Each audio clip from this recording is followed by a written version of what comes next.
become a member of NATO. And now we're seeing the events unfold on the ground there as a result of what Vladimir Putin had called very much a security threat to this country.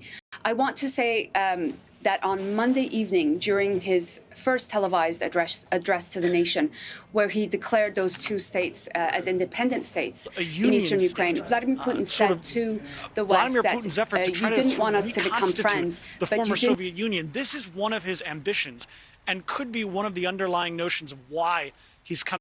About ground forces is not good. There are a number of armored columns coming from the Belarus the country, which is now in a situation whereby there's a very... That wasn't Twitter. That was like the official NBC YouTube page. One border crossing where we were actually present yesterday. Senkivka is the border crossing. It's where Belarus, Russia, and Ukraine's borders come together. Now, it would appear that this is really, this whole Belarus area was really teeming with armory. Hundreds of airplanes being used from there on various airfields. Yeah, it seems like they just hit strategic positions. From satellite imagery, which we were working off at the time, we could see hundreds of new military vehicles in place and hundreds of tents for troops, new deployments. So this is on top of the 30,000 soldiers based in Belarus on what was supposed to have been a military exercise, but obviously the intent wasn't just that. And we're now hearing that that armored column is heading south in a Kiev direction. We don't know, obviously, where that force is intended to stop, if at all, and we're not sure about the situation with air support, but not wishing to be alarmist, it is heading in this direction, and we have seen video of that on what looked like a CCTV image. But we were there, as I say, on Wednesday. We could see. Making me want to punch my Russian coworker tomorrow. Please help me with my growing hate. What the fuck is wrong with you, dude? Are you fucking stupid? When America goes and like blows shit up in Iraq or Afghanistan, is it your fault? Did you want that to happen? I mean, maybe, but usually it's not your fucking fault. Your government, especially in the case of Russia, like there's even less Russian people, especially Russian Americans, have less to do with what fucking Vladimir Putin decides to do than anyone else.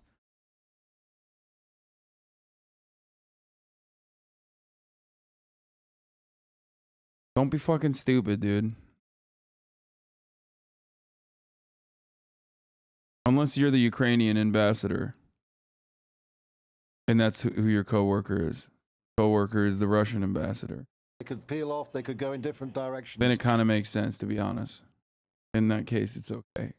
That only less than 200 kilometers away is a lot of military hardware, multiple missile launchers. There are also air defense capabilities there as well. A lot of the missiles may well have been fired from Belarus. We're not sure of that, but Sepla, a well-known Final Fantasy 14 Twitch streamer, is trying to get to the border of Poland right now. Jesus Christ, dude.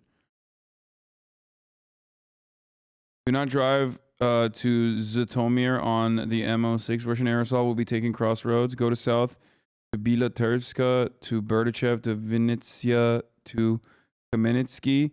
Fastest evac, go to Chernivtsi, crossing to Romania.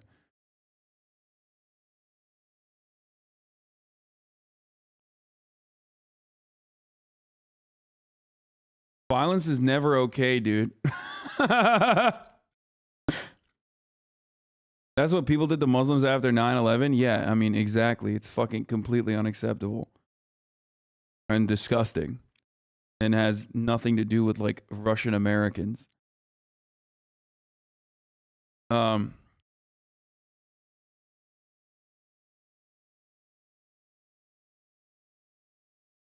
Ukrainian chatter wanted me to share with you. Tagging my shit right now. Shit right now with you as the radio? What the fuck? That's crazy, man. Be safe, dude. Holy shit. Oh my God, my Ukrainian chatter is Anthony Fantano. Oh my God, it's internet's busiest music nerd from Ukraine, from Ukraine. Oh my God. Oh my God, it's the melon. What does the text say? I don't know how to read what the text is saying here.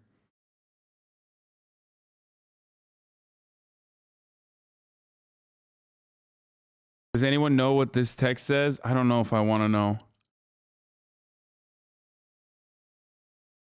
Too blurry. Yo, homie's got the masturbation paper towels. I mean, not the fucking...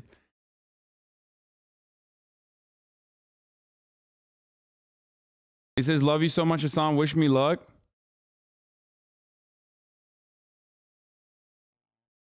Fuck.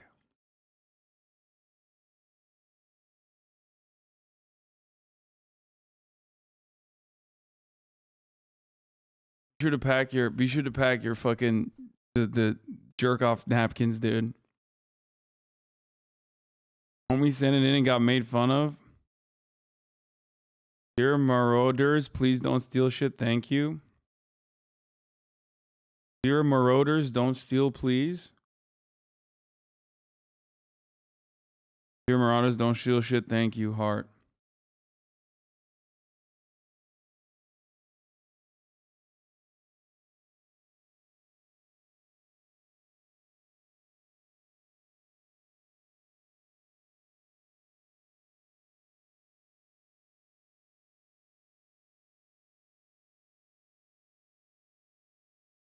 Be safe, man.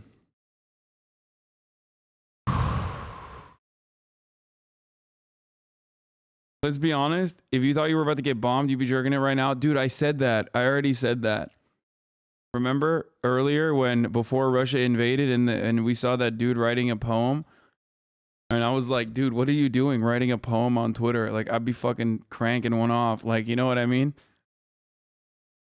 It does make me real sad, though. Dude, listen, you're going to be all right.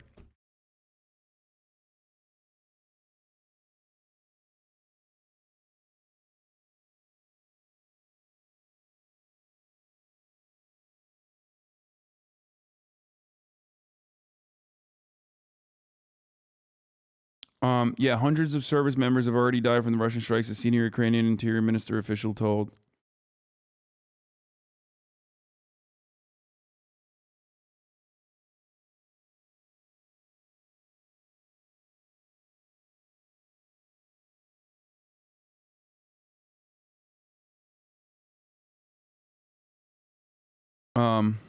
Ludwig on watching your stream. What is he saying? I think it's funny. Fuck you, Ludwig. Wow, fucking narcs. Dude, imagine we could be hanging out. Typical narcs, bro. That could be cool. Yeah, no. You ditched me to go to the fucking Super Bowl. And how did you get the money to go to the Super Bowl? Profiteering off of war, Dick Cheney. Oh, Jesus Christ, dude.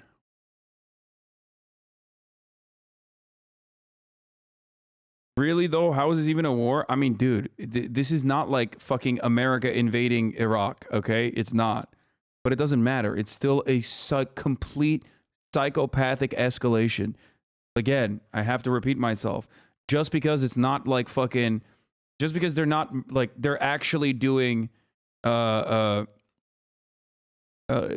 deployment, like very actual precision strikes, does not change the reality that it's still an invasion, and they have they've deployed missiles, dude. What are you talking about? They blew up the fucking airport.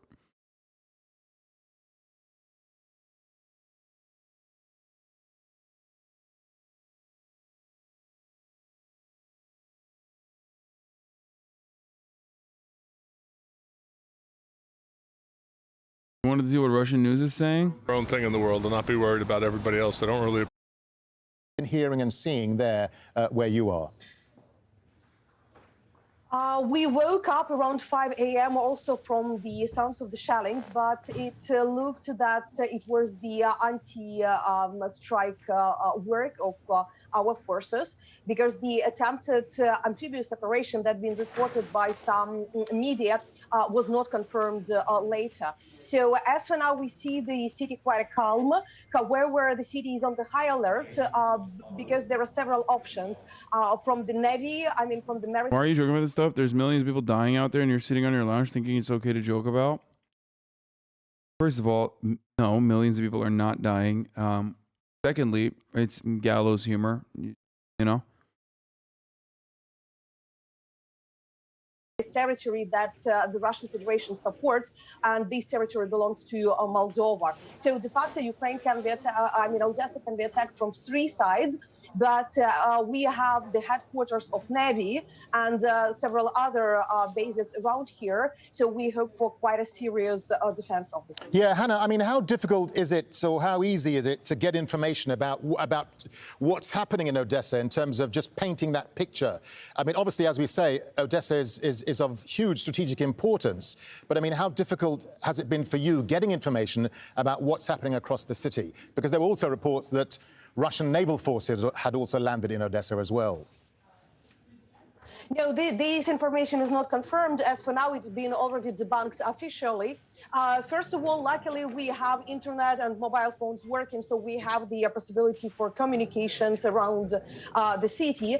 And the second is the downtown and the seaport that Russians would definitely try to attack in case they decide so, is just in the very downtown. And it is very easily to see what is happening around in the harbor. So it's not the close area or something like this. Odessa is completely flat. So any actions, they are either heard this is not profitable at all. They are visible. It's very difficult to hide when you have mountains or some kind of terrain like this. The Russian President Vladimir Putin has painted this as a limited operation which is targeting Possible strategic goals for Russia: securing water for Crimea that Ukraine cut off and destroying Ukrainian military capability to protect their proxies in the short to medium term. Yeah, I guess that's one. But all of that could have been handled. All of that could have been handled by even after you put the fucking boots inside of Donetsk and Luhansk. You could have easily fucking forced Western powers' hands into the negotiation table. Now it's like, I don't know how to describe it. Now it feels like, no, water is worth it, but water ain't worth this level of conflict. Water is worth a lot.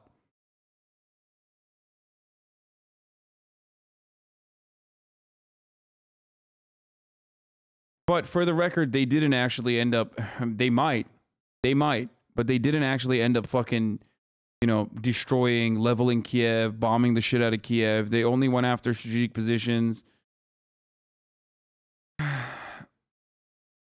I'm shocked Ukraine President Zelensky is still alive after Kiev got hit. Dude, are you kidding me? Regional, leaders of countries don't fucking die like that. He wasn't even in Kiev. By the way, I'm saying yet, okay? Yet. For now. I'm gonna jinx it. One apartment complex got hit. Probably an accident.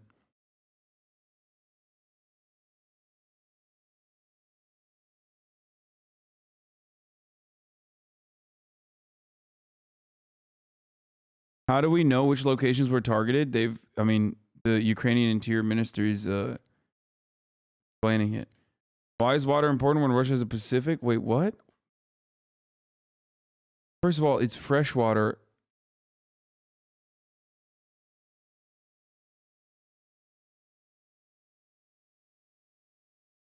What do you mean?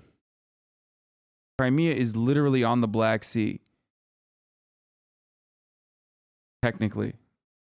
It's on the Black Sea. It's like a sea, like a town that is on the sea. It's like a naval base, one big naval base of a city. It's a tourist destination. Except you can't drink the Black Sea. It's in the Black Sea, but you can't drink the Black Sea because it's the sea. You have to drink Fresh water. You need fresh water. I don't know. Around 9 a.m. here, and now I do see people, for example, just behind us, there's an ATM machine, and the queues are getting longer. We're also hearing from our driver who went to fill up some petrol that there are long queues at the petrol station. So people are sort of taking their own precautions and taking their own measures, stocking up on things. We haven't heard more explosions ever since those loud bangs at around pre-dawn, but there is a feeling that this is just the early stages. What is at the front line, we spoke also to several people just in the last half hour. Well, now they're saying that it is very calm, that there's nothing ongoing there. It's quite interesting. One person was saying that this is clear that at the moment it's Russia that is bombing these military targets around Ukraine, that the separatists, the Russian-backed separatists, are not on the move, at least for now. That obviously could change, since we know that the territorial ambition is to get the entire of the Donetsk and Lugansk region, including, for example, Kramatorsk, where I'm standing. But at the moment, they are staying very quiet, and it's quite interesting that we haven't heard any kind of statements coming up from the separatist leadership in both Donetsk and Lugansk. Now, how do people feel about this war? Well, I was just speaking yesterday to some here in Kramatorsk, and over the past few weeks during our travels, a lot of people would tell you that they do side with Russia. They do believe that this part of the country is Russian. And a lot of people would tell you that they feel also very angry at the government in Kiev that let the situation deteriorate. Some of them also blame the government in Kiev for refusing to have any kind of conversation with the separatists in Donetsk and Lugansk. But you also have those who fully support the government in Kiev, who say that this is Ukrainian land. And I think one of the biggest fears at the moment for the civilians living in cities and towns is actually those divisions coming up to the surface. They did in a very bad way back in 2014 and 15. Both sides were extremely polarized. There was violence between the two sides. And I think that's what people are very afraid of at the moment. All right, Hoda Abdelhamid reporting there from eastern Ukraine. Bro. People talking about oil prices rising. I'm just saying, good time to get an EV, okay? Obviously not, but it'll bring a catastrophic loss of life and human suffering. I'm an EV Russia alone evangelist is responsible now. for the death and destruction this attack will bring. And the United States and its allies and partners will respond in a united and decisive way. The world will hold Russia accountable. Let's go back now, live now, to Heidi Jo Castro in Washington, D.C. So, Heidi, President Biden responding there to events unfolding on the ground in Ukraine. He said Russia's unprovoked and unjustified attack on Ukraine. What more did he have to say? That's right. And he spoke not only through that statement to the American people, but also directly to President Volodymyr Zelensky of Ukraine on a call that began shortly after Russia launched its attack. And according to a White House readout of this call, the U.S. president informed Zelensky of the steps Washington is taking to rally international condemnation of Russia's attacks.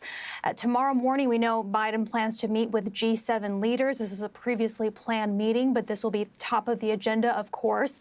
Following that, around noontime here in Washington, that's when we expect the president to announce the more strict, more severe sanctions against Russia, which is what he has promised. But what will they entail specifically? That is still unknown. Of course, the current set of sanctions involve sanctioning Russian banks as well as the Nord Stream 2 companies and their corporate officers, as well as cutting off Russia's sovereign debt from Western financial markets. But there's still a lot of room, and that is why these sanctions were designed to be put in place in tranches, as the White House puts it. And today, a White House spokesperson, or I should say yesterday, a White House spokesperson said that there would be no financial institution in Russia that could be that's safe from these potential sanctions.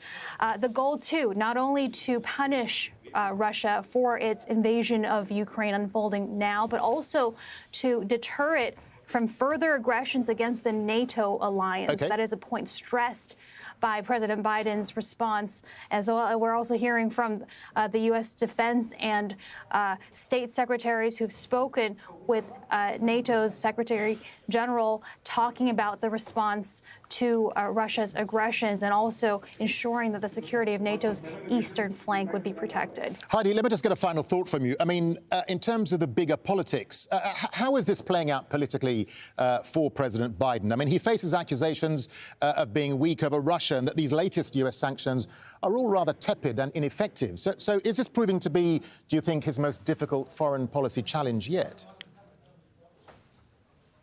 Well, right now in Congress, there seems to be bipartisan support for a tough response to Russia, and there has been support from both parties for Biden's response thus far. But yes, as you suggest, there are Republicans who have said that these sanctions should have come earlier and should have been stronger from the get-go to be a deterrent from what we're seeing unfold now.